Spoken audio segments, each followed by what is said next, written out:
People think haunted houses are filled with ghosts. But what if the house itself is the thing that's alive? Tonight's story is about a mansion that wasn't just haunted. It was lonely. For decades it waited on top of a hill, watching the world below. Watching people come. Watching people leave. Until one day, someone arrived who didn't want to leave. And that's when the house finally found what it had been waiting for. A person who would love it back. This is the story of the house on Top Hill, and the woman it chose to keep forever.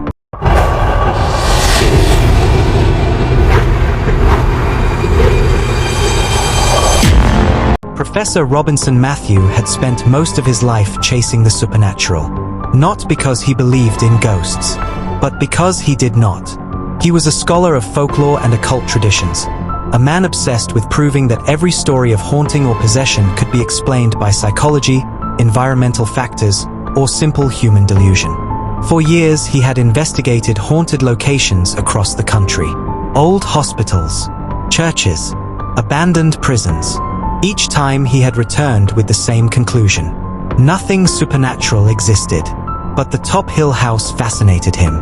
Not because of ghosts. Because of the stories.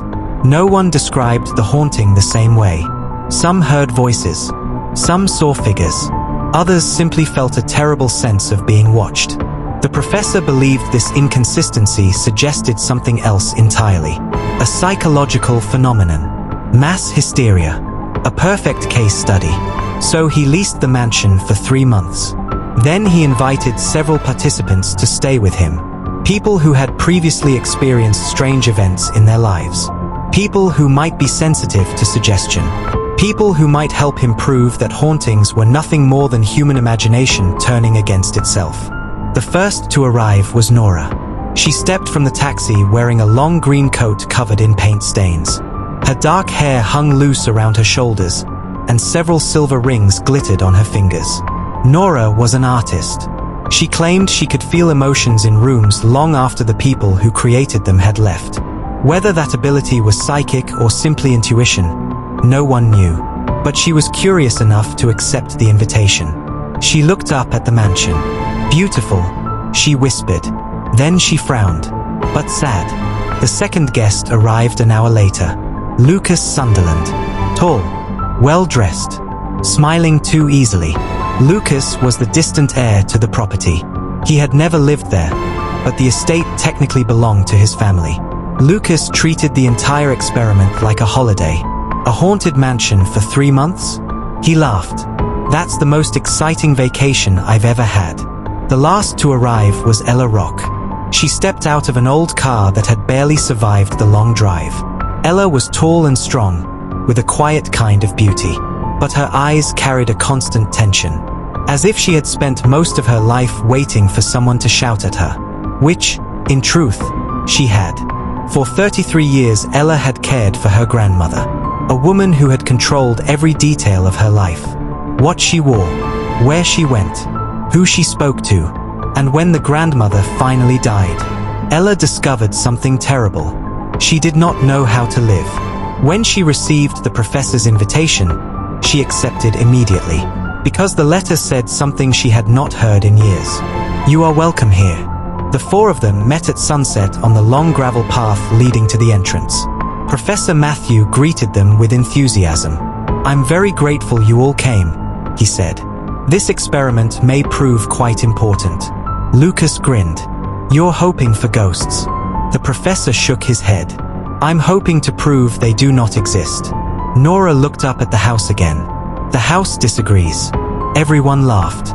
Except Ella. Ella was staring at the front door. Something about it felt familiar.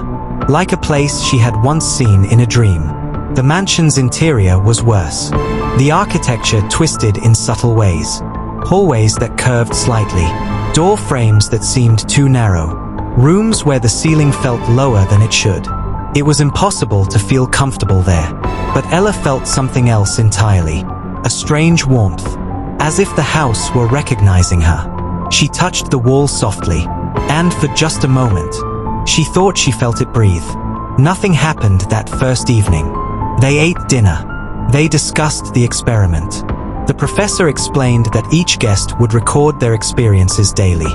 Simple observations, sounds, dreams, feelings, scientific documentation. Lucas poured wine. Nora sketched the fireplace. Ella wandered the halls alone. When she returned to the dining room, she was smiling. "I think the house likes me," she said quietly. Everyone laughed again, but the professor noticed something strange. The hallway behind her had grown suddenly cold. At exactly 1:17 a.m., the sound began. A knock, very soft, from somewhere inside the walls. Then another, and another. Slow, deliberate. The professor sat up in bed, listening carefully. Lucas shouted from another room, "Is someone knocking?" Nora's voice echoed down the hall. "No, that's inside the house." Then Ella spoke from the darkness. Soft, almost happy. "It's calling." The knocking stopped, but none of them slept for the rest of the night, because the mansion had finally done something it had not done in decades.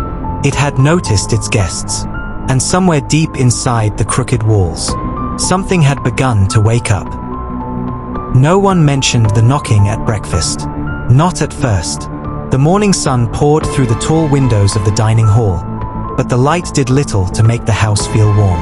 Top Hill House had a way of swallowing comfort. Professor Robinson Matthew sat at the end of the table reviewing his notebook. Lucas Sunderland leaned back in his chair casually, drinking coffee. Nora sat near the window sketching the twisted architecture of the staircase. Ella Rock stood by the wall. Her hand rested against the dark wooden paneling as if she were greeting an old friend. Eventually, the professor cleared his throat. "I believe what we heard last night can be explained." Lucas smiled. "Oh good, because it sounded exactly like something knocking inside my wall." "A natural explanation is more likely," the professor replied. "Old houses shift during temperature changes. Wood expands and contracts." Nora stopped sketching. That didn't sound like wood moving. She looked toward the hallway. It sounded intentional. No one answered, but Ella smiled quietly. Later that afternoon, the professor asked everyone to record their dreams. Ella hesitated. Her hands trembled slightly. "I did have one," she said. The professor leaned forward. "Please describe it." Ella looked toward the ceiling. "I was walking through the house, but it was empty." She swallowed. "The rooms were bigger than they are now." Lucas chuckled. "That's how dreams work." But Ella continued. "I wasn't alone." Nora leaned forward. "Who was with you?" Ella whispered. "The house." That evening, Nora wandered through the mansion with her sketchbook. She walked slowly down a long curved hallway that seemed to lean slightly to the left. She stopped suddenly. The air was colder here. Not slightly cold. Freezing. Her breath appeared in the air. Nora whispered softly, "Hello?" The hallway was silent, but the walls felt crowded, as if many people had once stood there, watching, listening, waiting. She touched the wall, and immediately pulled her hand away. It felt warm. Dinner that night was quieter. Even Lucas seemed less cheerful. The knocking had not returned, but the house felt awake. After dinner, Ella excused herself and walked upstairs. A few minutes later, they heard her scream. Nora ran first. The professor followed. Lucas grabbed a candle and hurried behind them. Ella stood at the end of the hallway, frozen, her eyes wide with terror. She pointed to the wall. Written across the dark wood paneling were words, large, crooked, and red. At first, the professor thought it was paint, but when Nora touched it, her hand came away sticky. The message said, "Ella, stay." Lucas stared. "What the hell is that?" Ella whispered softly, "It wants me here." The professor immediately began writing notes. "This could be an example of subconscious activity," he said. Lucas raised an eyebrow. "You think one of us wrote that in our sleep?" "It's possible," the professor replied. "Environmental stress can trigger dissociative behavior." Nora shook her head. "No one wrote that." She pointed down the hallway. "It appeared after Ella walked through here." Ella looked confused. "But I didn't write anything." The professor spoke calmly. "You may not remember doing so, Ella turned slowly toward the wall again. But she wasn't afraid anymore. She was smiling. Later that night, Lucas revealed something about the house. His voice was quieter than usual. "My grandfather told me something when I was a kid." The professor looked interested. "What was that?" Lucas glanced toward the hallway. "He said the house wasn't haunted." Nora asked softly, "Then what is it?" Lucas hesitated. "He said the house was hungry." Everyone laughed nervously, but Lucas did not. At midnight, the wind outside grew stronger. Storm clouds rolled across the ocean. Rain began striking the tall windows. Inside the mansion, the air grew colder again. Then the knocking returned. Louder this time. Bang, bang, bang. The sound echoed through the walls. Lucas shouted from his room, "Okay, that's definitely not wood expanding." The professor ran into the hallway. The banging moved. From one wall to another. Then upstairs. Then below them. Like something moving inside the structure. Something large. Something searching. Ella stood alone in the hallway. The knocking suddenly stopped. Then she heard something else. A whisper. Very close to her ear. Soft. Warm. "Ella." She turned slowly. No one stood there. But the voice spoke again. "You belong here." Tears filled her eyes. No one had ever said those words to her before. The next morning, Nora confronted the professor. "This place isn't just haunted." The professor adjusted his glasses. "What do you mean?" Nora's voice was serious. "The house is aware." He laughed lightly. "Houses cannot think." Nora shook her head slowly. "Then explain why it only writes messages for Ella." The professor had no answer. That afternoon, they discovered another message. This time it was written across the large mirror in the entrance hall. The same red letters, dripping slowly. The message said, "Ella, come home." Ella stared at the words, her face glowing with something almost like joy. Lucas stepped backward. "I'm starting to think we should leave." But Ella shook her head. "No." Her voice was calm, peaceful. "I just arrived." That night, Nora woke suddenly. She heard someone talking downstairs. She followed the sound quietly.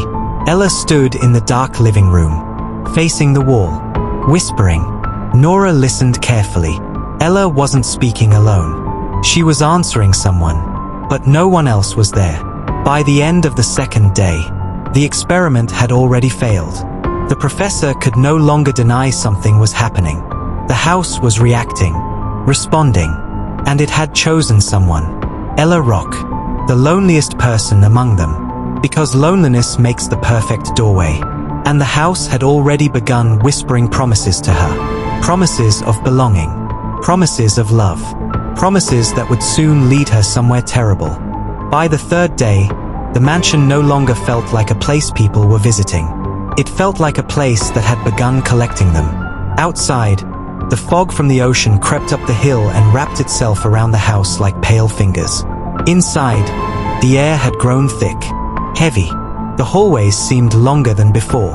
The doors closed more slowly, and the walls felt closer, as if the house were quietly tightening around its guests. Something had changed about Ella Rock. It was subtle at first. She walked through the halls as if she knew them already. Sometimes she would turn a corner before anyone else and say things like, "Oh, the library is this way." But no one had shown her the library yet. Lucas noticed first. "Has anyone else realized she acts like she lives here?" The professor tried to remain calm. "She's simply adjusting to the environment." But Nora watched Ella carefully, because Nora could feel something. Something inside the house. And whatever it was interested in Ella. That afternoon, Nora explored the central staircase. It was the tallest structure inside the mansion. It spiraled upward toward the attic in narrow, uneven steps. The architecture was strange. The railing curved too sharply. The steps leaned slightly downward, almost as if the staircase had been built incorrectly. Nora placed her hand on the railing. Immediately she felt something. Not cold, not warm, but alive. She pulled her hand away slowly. Then she whispered, "There's something here." Behind her, Ella's voice answered softly. Yes. Nora turned. Ella stood at the bottom of the stairs smiling. It's been waiting a long time. Professor Robinson Matthew spent the afternoon studying the messages on the walls. He examined the red substance carefully. It wasn't paint, and it wasn't exactly blood, but it looked disturbingly close. He tried to explain it logically. Someone in the house must be writing the messages. Perhaps unconsciously, perhaps sleepwalking, but something troubled him. The letters were written too high, nearly 7 feet above the floor. None of them could have reached that height without a ladder, and there were no ladders in the mansion. That evening Lucas revealed another story about the estate. He spoke quietly while they sat near the fireplace. My grandfather once told me something else about this house. Nora looked up. What was it? Lucas stared into the fire. He said the man who built the mansion believed houses were like people. The professor frowned. That sounds like superstition. Lucas shook his head. He believed if you built a house with enough rooms, enough corridors, enough hidden spaces. Lucas paused. You could give it something like a mind. Silence filled the room. Ella whispered softly. He succeeded. That night the knocking returned. But this time, it wasn't knocking. It was pounding. Bang, bang, bang. The walls shook violently. The sound moved through the house like something running inside the structure. Lucas shouted from his bedroom. What the hell is that? The professor rushed into the hallway. The pounding grew louder, closer. Then it stopped directly outside Ella's door. Everyone stood frozen, waiting. Then the voice came, a whisper, but loud enough for all of them to hear. Ella, come home. Nora suddenly collapsed. The professor caught her before she hit the floor. Her eyes were wide with terror. What did you see? He asked. Nora struggled to speak. The house. What about it? Her voice shook. It's not empty. Lucas looked around nervously. What do you mean? Nora whispered. There are people inside the walls. Morning arrived slowly. The storm had passed, but the house felt worse than before. Lucas went downstairs to the dining hall. Then he froze. The others followed him. Across the long dining table, written in the same red letters, was a message larger than any before. The words stretched across the wood like a wound. Ella belongs here. Ella stared at the message. Her eyes filled with tears. But she wasn't afraid. She looked relieved. I knew it, she whispered. Lucas grabbed her arm. This isn't normal. Ella pulled away. You don't understand. The professor stepped forward carefully. What do you believe is happening, Ella? She looked at him with strange calmness. The house is lonely. Nora whispered. Just like you. Ella smiled. Yes. That afternoon the professor made a decision. We may need to end this experiment early. Lucas agreed immediately. Finally. But Ella stepped backward. No. Her voice trembled. I can't leave. The professor spoke gently. This place is affecting your mental health. Ella shook her head slowly. You don't understand. She looked around the room. At the walls. At the ceiling. At the staircase. They love me here. Nora felt a cold shiver run down her spine. Because the house responded. A long, slow creak echoed through the structure. Almost like a satisfied sigh. That night Lucas attempted something simple. He tried to leave. He walked to the front door, turned the handle, and pulled. The door would not move. He tried again. Nothing. Lucas looked at the professor. Did you lock this? The professor shook his head. Lucas pushed harder. Still nothing. Then the whisper returned. From somewhere above them. Stay. By the end of the third day, the truth was becoming harder to ignore. The house was not just haunted.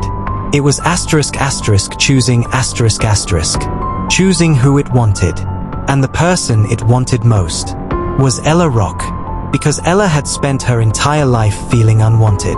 And the house knew exactly how to use that.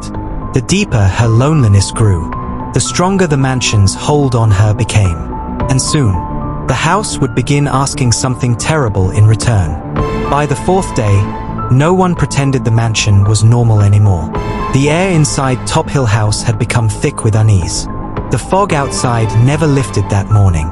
It pressed against the tall windows like pale hands. Inside, the long corridors seemed darker than before, even during the daytime. The professor had stopped speaking about scientific explanations.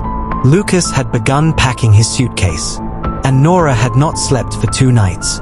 But Ella had never looked happier. It happened sometime before dawn. Ella woke suddenly. She didn't know why. The room was dark. The curtains swayed slightly as wind pressed against the glass. Then she heard something. A faint scratching sound. Very slow. Like a nail driven across her. Ella sat up. The sound was coming from the wall beside her bed. Scratch, scratch, scratch. She lit the small lamp beside her. The sound stopped instantly. At first she saw nothing. Then she noticed something new on the wall. Letters. Slowly appearing as though written by invisible fingers. Red lines forming one by one. Ella watched without fear. The words finished forming. "We missed you." Ella smiled softly. "I'm here now," she whispered. Later that afternoon, Lucas was searching the lower hallway for a window that could open. Instead, he discovered something strange. One section of the wall sounded hollow. He knocked on it several times. The sound echoed differently. Curious, he pressed against the paneling. The wood shifted. A narrow door slowly opened. Behind it was darkness. Lucas grabbed a candle. The passage inside the wall was barely wide enough to walk through. Dust covered the floor, but something disturbed him immediately. There were footprints, fresh ones, leading deeper inside. Lucas whispered nervously, "Hello?" No answer came, but he could swear he heard breathing somewhere ahead. That evening, Nora climbed the staircase again. She could not explain why. Something inside the house kept pulling her upward. The attic door stood slightly open. As she pushed it wider, she heard them. Children. Soft voices. Whispering. Laughing quietly. Nora stepped into the dark attic. "Is someone here?" The voices stopped instantly. The room was empty, but the floorboards creaked as if someone had just moved away. Nora backed slowly toward the door. Then a child's voice whispered behind her, "Don't go." She ran downstairs without looking back. That night, the professor heard voices in the living room again. He followed the sound quietly. Ella stood near the fireplace. Her back was turned. She was speaking softly, but her tone sounded affectionate, loving. The professor stepped closer. "Ella?" She turned slowly. Her eyes looked distant. "I was just talking." "To who?" Ella glanced toward the wall. "My family." The professor frowned. "You mean your grandmother?" Ella shook her head gently. "No." Then she whispered something that made the professor's heart sink. "The house." Lucas emerged from the hidden passage late that evening. His face was pale. "What did you find?" Nora asked. Lucas swallowed. "There are rooms inside the walls." The professor stared. "That's impossible."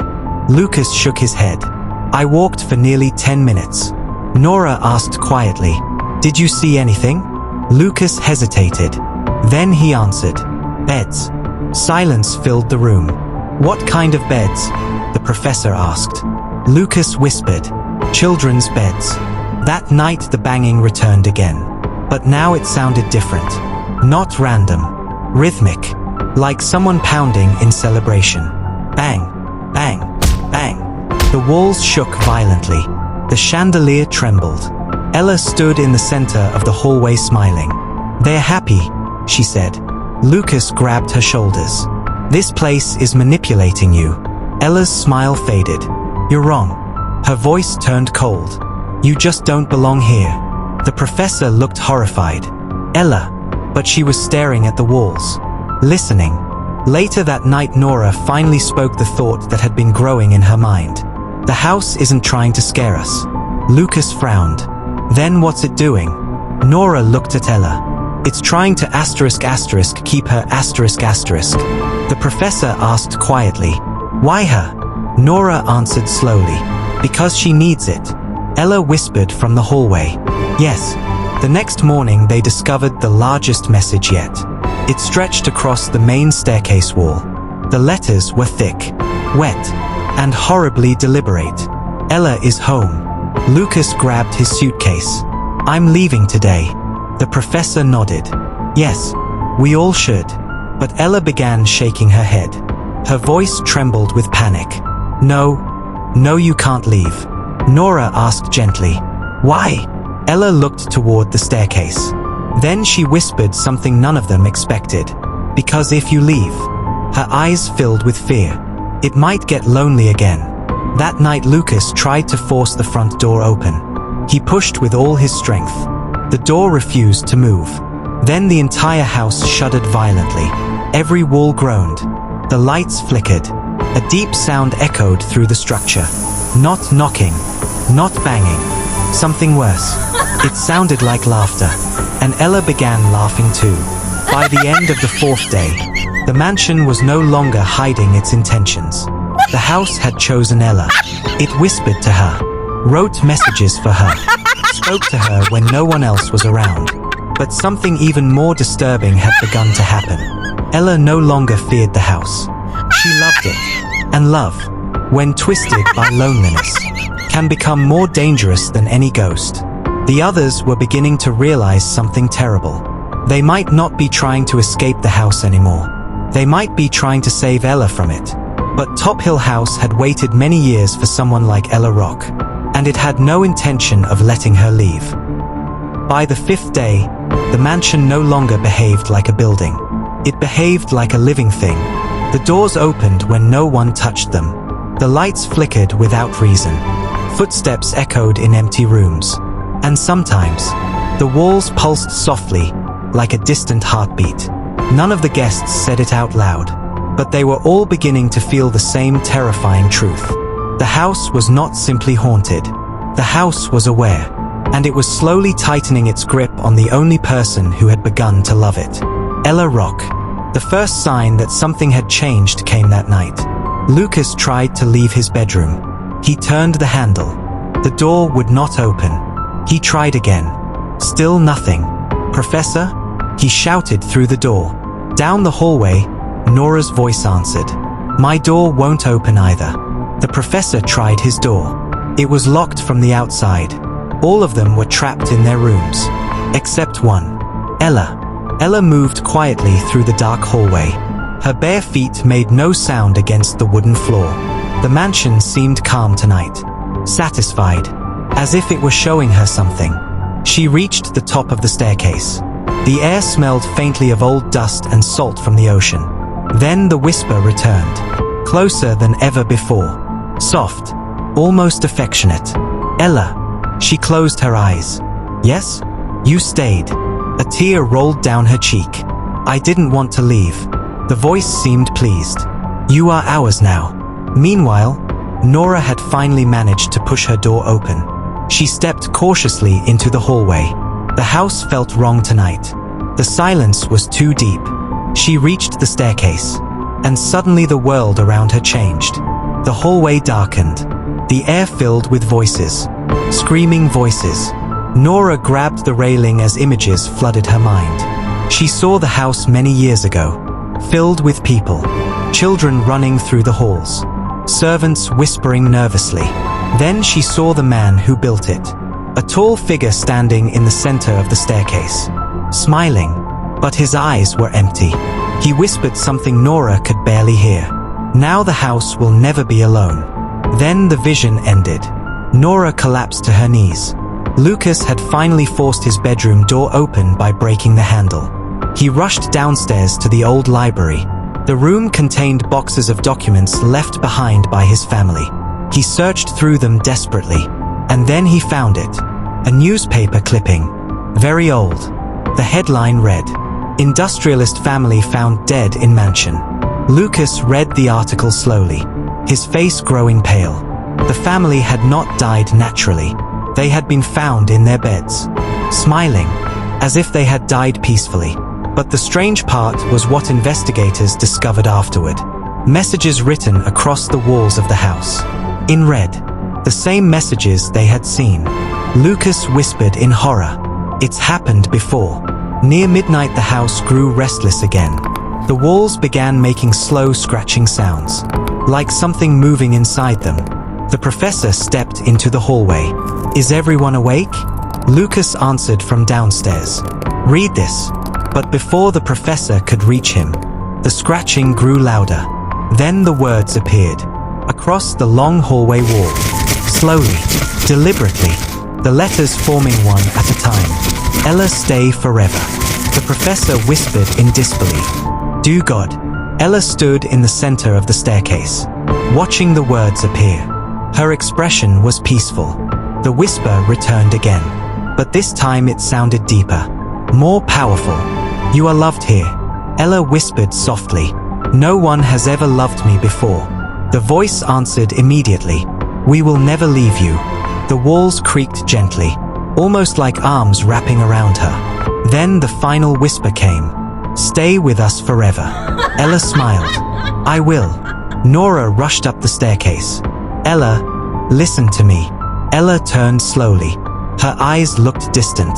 "What's wrong?" Nora grabbed her hands. "This house is lying to you." Ella frowned. "No, it's kind." Nora shook her head desperately. "It killed people before." Ella looked confused. "Why would it do that?" Nora's voice trembled. "Because it wants someone to stay with it." Ella smiled softly. "That's not so bad." Lucas suddenly shouted from below. "Get away from her." He ran toward them holding the newspaper clipping. "This place killed my family." The moment he said those words, the entire mansion erupted. The walls slammed violently. Doors crashed shut. The staircase shook beneath their feet, and a voice echoed through the halls. Not a whisper this time. A roar. "Leave." The house had spoken. The professor stood frozen in fear. Nora held Ella tightly. Lucas backed slowly toward the door. Then the professor said the words none of them wanted to hear. "It doesn't want all of us." Lucas looked at him. "What do you mean?" The professor's voice trembled. "It only wants her." Ella. By the end of the 5th day, the truth had become undeniable. Top Hill House was not just haunted. It was alive. It had been waiting for someone who would understand its loneliness. Someone who would accept it. Someone who would stay. And it believed it had finally found that person. Ella Rock. But the others were beginning to realize something even more horrifying. The house was no longer just asking her to stay. It was beginning to demand it. And soon, it would stop asking politely. By the 6th day, the mansion was no longer hiding what it wanted. The air inside Top Hill House felt heavy and wet, like the inside of a cave. Even breathing had become difficult. The walls groaned constantly now. The house no longer waited for night to move. It moved whenever it wished. Doors slammed without warning. Lights flickered in every hallway. Sometimes footsteps ran across the ceilings. And every few minutes, someone heard the whisper again, calling one name, Ella. Lucas had decided something during the night. They needed to escape. Not tomorrow. Not later. Now. He packed his suitcase again and marched toward the front door. Nora followed behind him nervously. "Do you really think it will let us go?" Lucas grabbed the door handle. "It's a house. It doesn't have a choice." He pulled the door open. For the first time in days, it moved. Cold wind rushed inside. Lucas smiled. "See? It's just wood and bricks." He stepped outside. The moment his foot touched the porch, something slammed into the door. The door exploded shut with terrifying force. Lucas screamed as the heavy wood crushed his hand against the frame. Crack. He fell backward, clutching his fingers. Blood spilled across the floor. The house had struck back. Professor Robinson Matthew rushed to help Lucas. His hand was badly injured, possibly broken. The professor's voice shook. "This is no longer a scientific investigation," Nora whispered. "Then what is it?" The professor looked around the hall. His voice dropped to a whisper. "We are prisoners." While the others argued in the living room, Ella sat quietly at the top of the staircase, listening. The voice had grown clearer now. It no longer sounded like a whisper. It sounded like many voices speaking together. Soft, gentle, almost loving. You stayed. Ella nodded. Yes, we are grateful. Her heart beat faster. What do you want from me?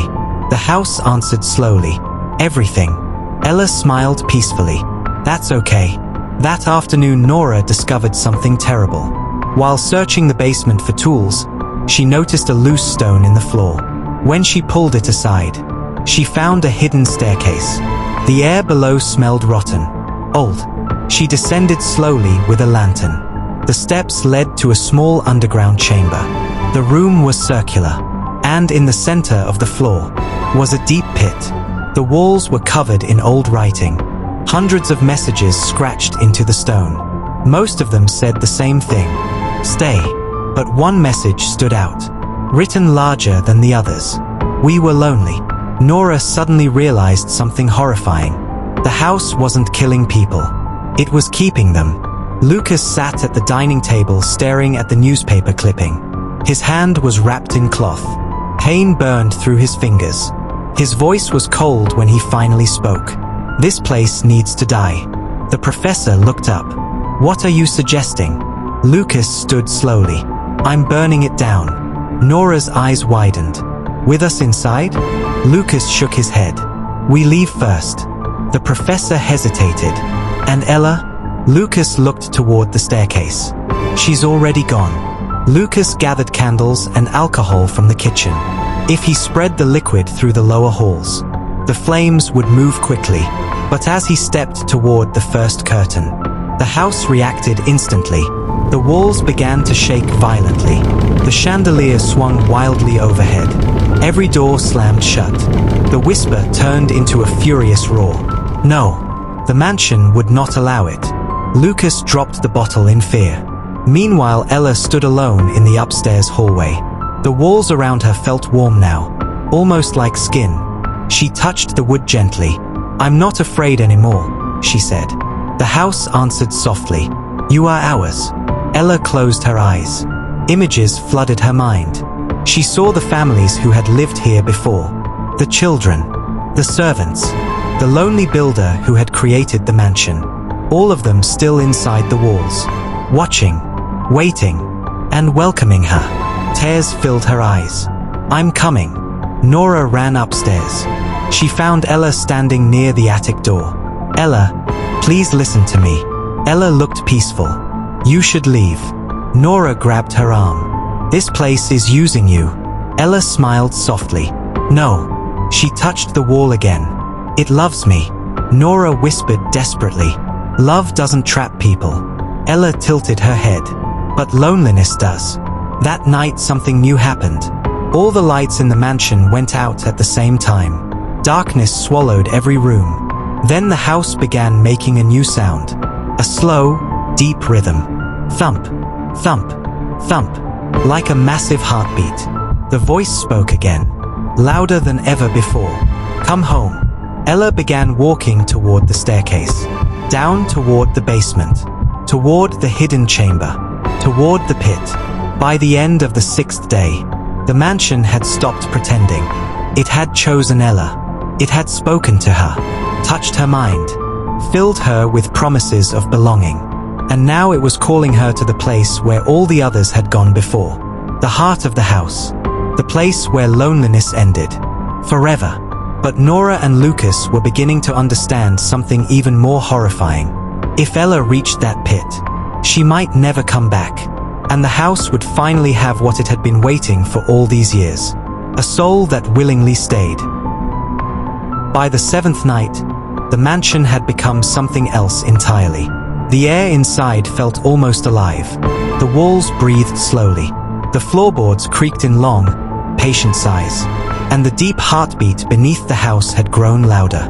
Thump, thump, thump. Every person inside Top Hill House could feel it. But only one person was walking toward it willingly. Ella Rock. Ella moved slowly down the staircase.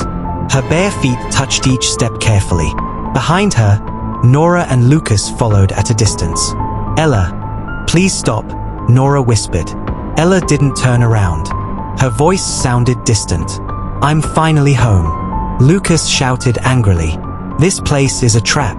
Ella reached the bottom of the stairs. She placed her hand gently against the wall. "You don't understand," she said softly. "They love me here." The basement door creaked open slowly. Cold air poured out from the darkness below. Ella stepped inside. The hidden staircase leading underground was already open. The same one Nora had discovered earlier. The lantern at the bottom flickered strangely, as if someone had lit it moments ago. Ella descended slowly. Lucas followed behind her. "Ella, listen to me," he said desperately. "Once you go down there, you might never come back." Ella paused halfway down the stairs. Then she looked back at him. Her eyes were full of quiet sadness. "I don't have anywhere else to go." And she kept walking. The underground chamber was darker than before. The lantern cast long shadows across the circular stone walls. The pit in the center seemed deeper now, almost endless. And the writing on the walls had changed. New words had appeared. Fresh, wet. "Welcome, Ella," Nora whispered in horror. "Oh God." The voices began again. But this time they were clear. Hundreds of whispers speaking at once. "Stay. Stay with us. You belong here." Ella stepped closer to the pit. Her breathing slowed. Her shoulders relaxed.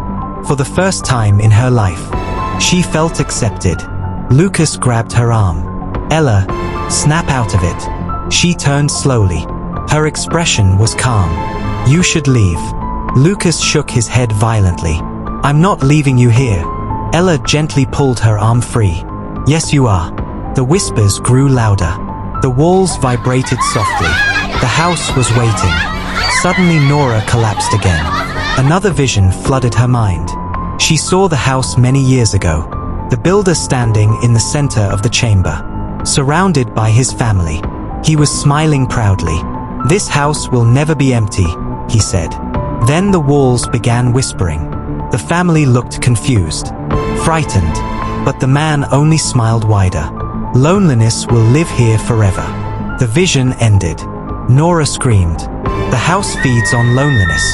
Ella stood beside the pit. The whispers surrounded her. They sounded like family, like love, like belonging. Lucas shouted again, "Don't do this." Ella looked up at the ceiling of the chamber. Her voice trembled. "All my life, no one wanted me." Tears rolled down her cheeks. "But this place does." Nora crawled toward her. "That's not love." Ella shook her head slowly. "It's enough." Suddenly the house began shaking violently. The lantern fell. Darkness filled the chamber. The heartbeat grew louder than ever. Thump, thump, thump. Lucas grabbed Nora. "We have to go." The staircase began collapsing behind them. Stone cracked. Dust filled the air. Lucas pulled Nora toward the basement door. They ran through the hall, up the staircase, through the front door. This time, the door opened. The house let them go, because it had already won. Lucas and Nora ran across the lawn. Rain had begun pouring down the hill. Lightning flashed across the sky. Suddenly Nora stopped. Lucas turned. "What is it?" She pointed toward the house. Ella stood in the doorway, watching them leave. She looked peaceful. Lucas shouted, "Come with us." Ella smiled faintly. "No." Then she turned back inside. The door closed slowly behind her. Lucas and Nora drove down the hill in silence. Neither of them spoke.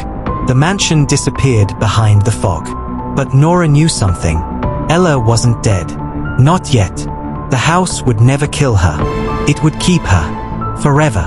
Hours later, far from the hill, a car drove along the empty coastal road.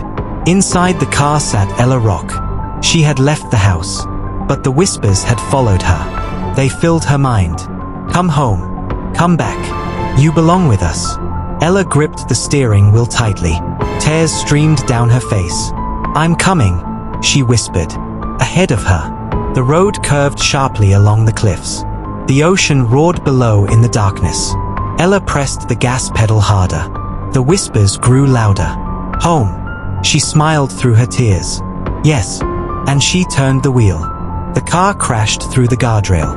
For a brief moment, the vehicle hung in the air above the black ocean.